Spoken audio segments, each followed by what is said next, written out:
अस्सलामुअलैकुम नाज़रीन, सियासत टीवी के कौमी खबरनामे में आपका खैर मकदम है। मैं हूं निश्मा। सबसे पहले नज़र डालते हैं हेडलाइंस पर।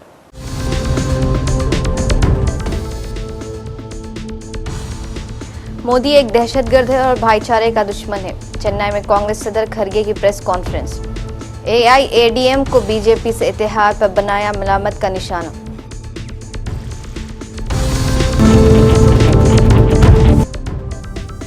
मणिपुर में ताज़ा तशद्दुद पर कांग्रेस की तशवीश। कहा, मणिपुर 3 साल से जल रहा है और मोदी हुकूमत महज तमाशाई बनी हुई है।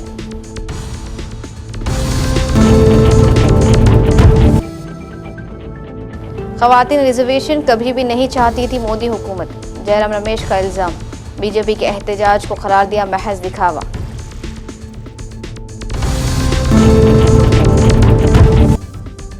केजरीवाल एक गुंडा है। बीजेपी रहनुमा बांसुरी स्वराज का इल्जाम। कहा, खातून जज को डराने की कोशिश नाकाम हो गई।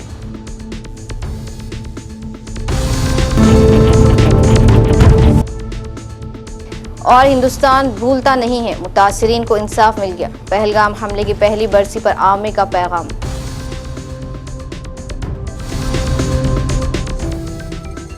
तो ये थी सुर्खियां, पेश है खबरों की तफसील। कांग्रेस के सदर मल्लिकार्जुन खड़गे ने चेन्नई में एक प्रेस कॉन्फ्रेंस के दौरान इस बात पर हैरत का इजहार किया है कि एआईएडीएम ने कैसे मोदी से इत्तेहाद कर लिया है। खड़गे का कहना था कि मोदी एक दहशतगर्द है और वह इत्तेहाद, इत्तेफाक, भाईचारे और मसावत का दुश्मन है। इन्होंने कहा कि एक ऐसे शख्स और एक ऐसे पार्टी के साथ एआईएडीएम के ने इत्तेहाद कैसे कर लिया और एक अलमनाक और हैरत अंगेज फैसला है। How this AIDMK people who themselves put the photo of Annadurai and the party itself is Annadurai,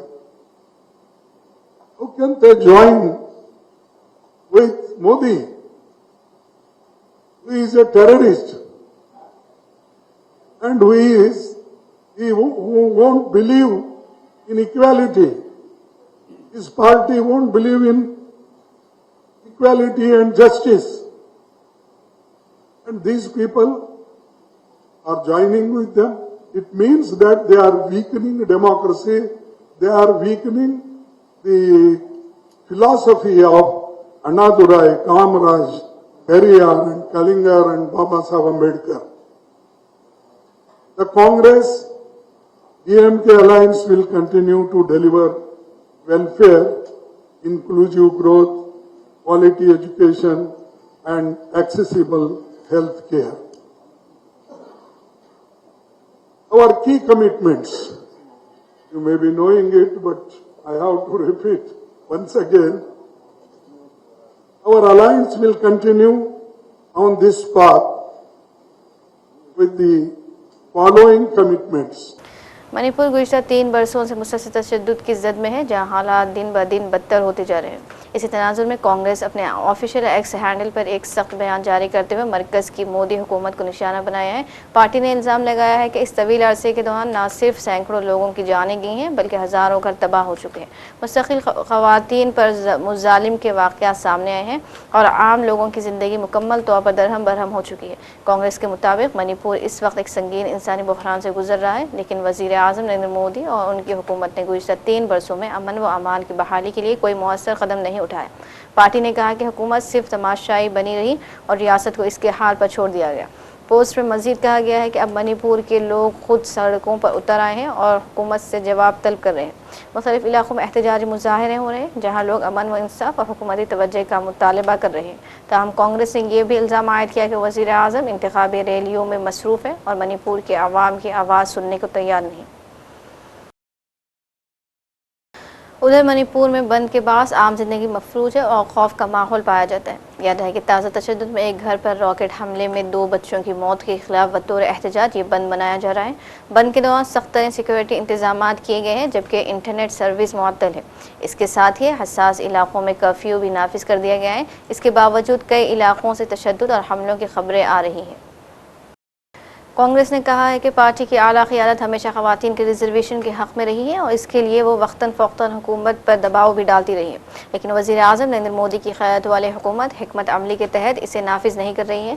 Congress के शोबे मवासिलात के इंचार्ज जयराम रमेश ने मंगल के रोज़ सोशल मीडिया एक्स पर कहा कि उनकी पार्टी गुज़श्ता 10 सालों से हुकूमत पर ख़वातीन को रिजर्वेशन देने के लिए दबाव डाल रही है और इस बिल को पार्लियामेंट में पास कराने में भी अपनी हिमायत दी, लेकिन मोदी हुकूमत ने जानबूझकर और हिकमत अमली के तहत इसे हदबंदी डिलिमिटेशन के अमल से जोड़ दिया, जिसकी वजह से उसकी नफाज में रुकावट आई। बीजेपी के रहनुमा व रुकन पार्लियामान बांसुरी स्वराज ने केजरीवाल को कड़ी तनकीद का निशाना बनाते हुए दो टोक अंदाज में कहा कि केजरीवाल एक गुंडा है। इन्होंने इल्ज़ाम लगाया कि केजरीवाल ने दिल्ली की एक खातून जज को डराने की कोशिश की, मगर इस जज ने केजरीवाल से डरने के बजाय इंसाफ के तकाज़ों को पूरा किया। आज बहुत ही महत्वपूर्ण मुद्दे पर आपसे चर्चा करने आई हूँ।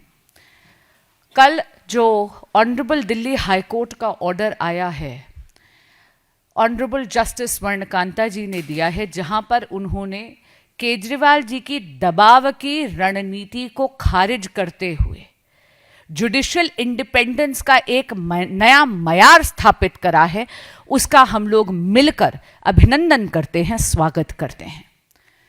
मित्रों, ये बात साफ हो गई है कि आम आदमी पार्टी एक ड्रामा कंपनी है और केजरीवाल जी उस ड्रामा कंपनी के निर्देशक। कुछ डेट्स आपके सामने रखना चाहूंगी।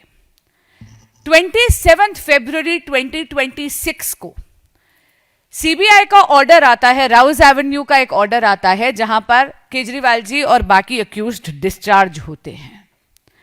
9 मार्च 2026 को honourable Delhi high court stay करता है उन एडवर्स रिमार्क्स पे जो राउज एवेन्यू ने सीबीआई के इन्वेस्टिगेटिंग ऑफिसर्स के खिलाफ दिए थे।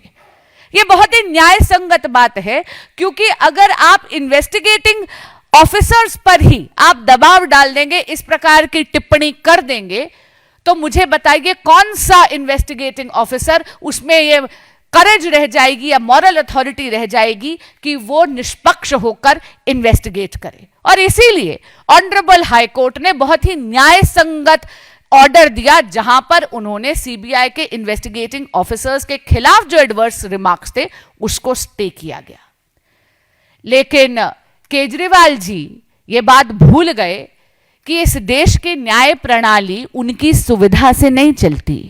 इस देश की न्याय प्रणाली कानून के तहत चलती है, संविधान के तहत चलती है।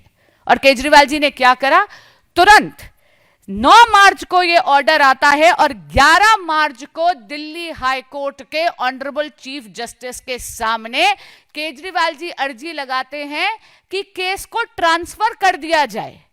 माननीय न्यायमूर्ति स्वर्णकांता जी के सामने से यह केस हटा दिया जाए। क्यों? क्योंकि 9 मार्च का ऑर्डर केजरीवाल जी को पसंद नहीं आया। केजरीवाल जी एक बुली हैं। I am repeating this, Kejriwal ji, you are a bully. You tried to pressurize a female member of the honorable judiciary of this country.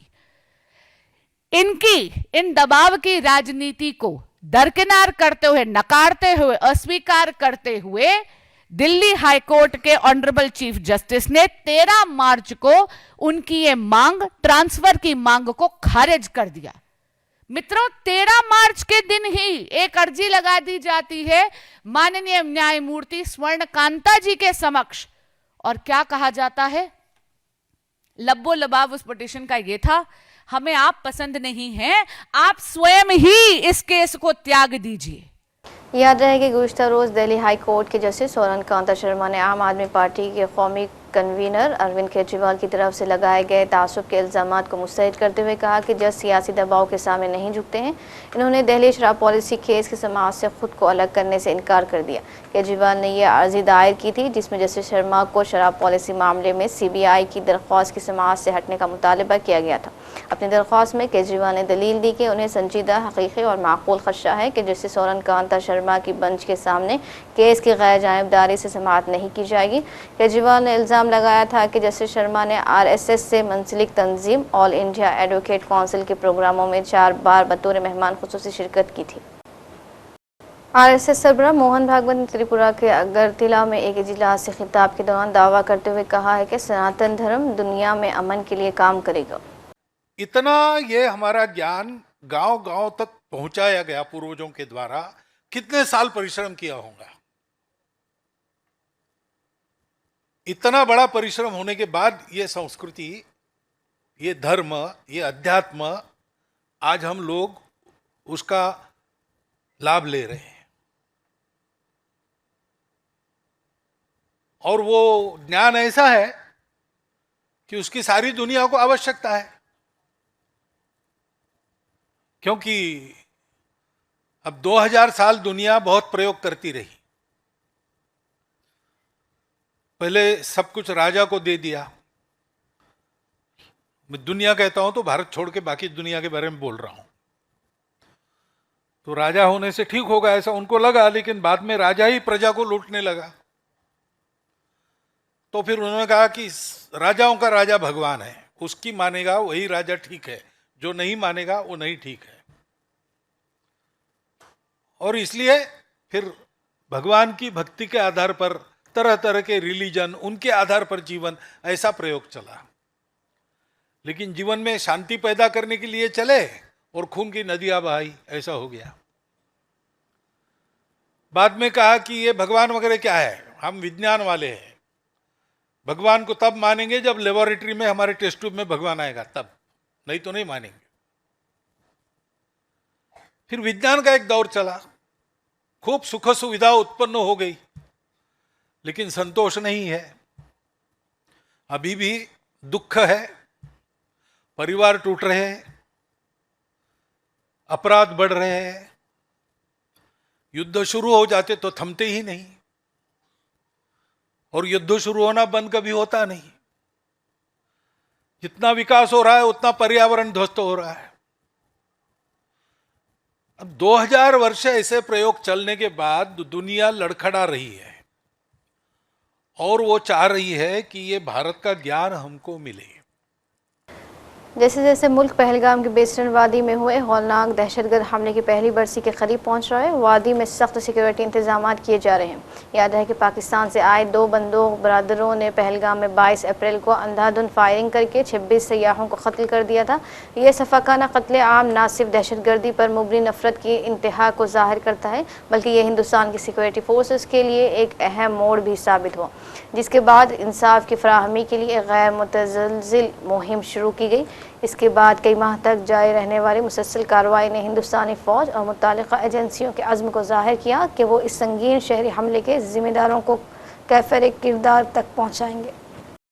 Pahalgam हमले की पहली बरसी से ठीक एक रोज़ कबल हिंदुस्तानी फ़ौज ने सोशल मीडिया प्लेटफॉर्म एक्स पर एक पोस्ट जारी करके एक वाज़ेह पैगाम दिया है। हिंदुस्तानी फ़ौज ने इस पोस्ट में लिखा कि जब इंसानियत की हदें फलांगे जाती हैं तो जवाब नतीजा खैज़ होता है। हिंदुस्तान भूलता नहीं है, इंसाफ मिल गया है, हिंदुस्तान मुत्तहिद है।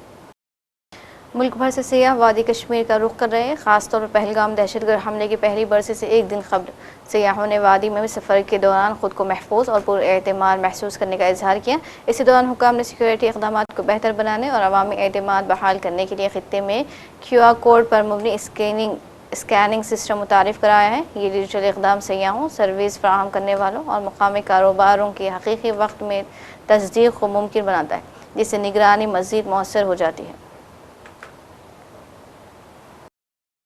अच्छा बनाया गया, उनकी श्रद्धांजलि है मेरी तरफ से।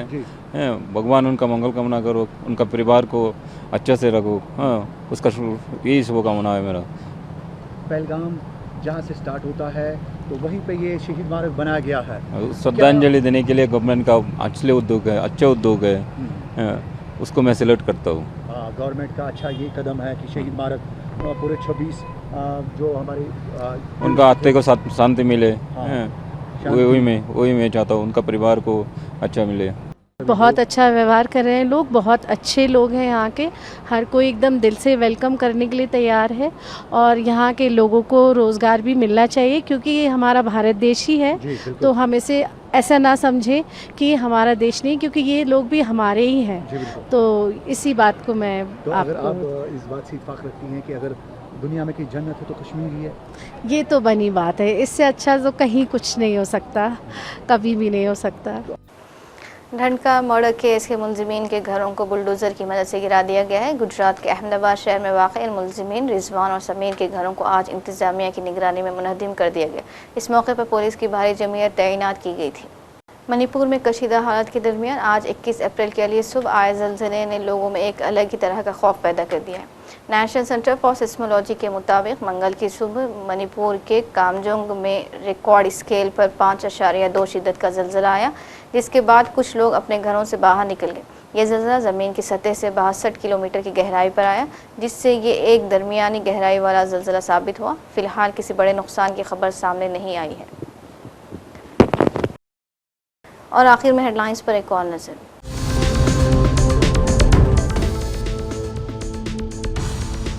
मोदी एक दहशतगर्द है और भाईचारे का दुश्मन है। चेन्नई में कांग्रेस सदर खरगे की प्रेस कॉन्फ्रेंस।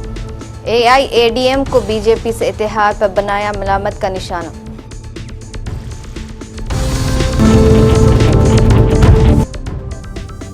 मणिपुर में ताज़ा तशद्दुद पर कांग्रेस की तशवीश। कहा मणिपुर 3 साल से जल रहा है और मोदी हुकूमत महज तमाशाई बनी हुई है।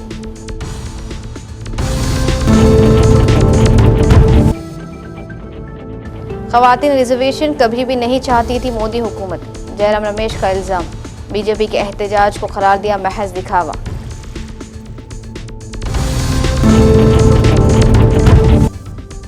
केजरीवाल एक गुंडा है, बीजेपी रहनुमा बांसुरी स्वराज का इल्ज़ाम। कहा खातून जज को डराने की कोशिश नाकाम हो गई।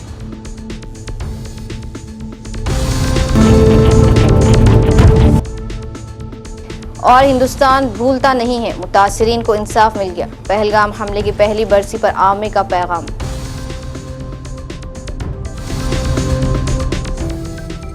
इसी के साथ ही कौमी खबरनामा इख्तिताम को पहुंचता है। मुझे दीजिए इजाज़त। अल्लाह हाफिज़।